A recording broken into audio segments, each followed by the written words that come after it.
c'est la Minute Instit. Aujourd'hui, découvrons les 3 composantes majeures du financement agricole. Par ordre de grandeur viennent d'abord les investissements lourds réalisés par l'État ivoirien, les routes, les ponts, les chemins de fer, ports, aéroports et barrages.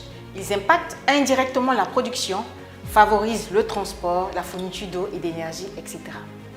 Ensuite, nous avons les investissements d'exploitation, les plantations, puisque nous sommes dans le domaine agricole, les usines, les centres de stockage et de conditionnement, etc., qui sont généralement financés par les institutions de crédit, banques, sociétés financières, qui exercent elles-mêmes une influence directe sur l'activité agricole des filières. Enfin, la fourniture de services.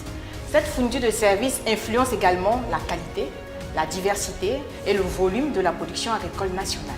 Et c'est bien ce type d'investissement qui est réalisé par des agences nationales et de développement comme le FIRCA. Découvrons également le mécanisme de mobilisation des ressources financières auprès des filières.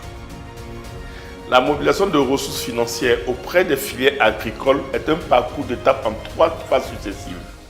Il démarre par des concertations avec chaque filière en vue de l'adoption de taux de cotisation consensuels sur la base d'un document de négociation et de projets de développement planifiés. La phase suivante est la fixation des taux convenus après la concertation par les prises d'un décret présidentiel et d'arrêtés interministériels afin de servir de supports légaux s'imposant à tous. Le recouvrement des cotisations professionnelles par les services des impôts assure la garantie du bon fonctionnement du mécanisme par l'État et vient boucler ce processus par le versement du montant convenu dans les comptes certifiés du FIRCA. Vous connaîtrez le FIRCA et vous aurez sur l'agriculture un autre regard.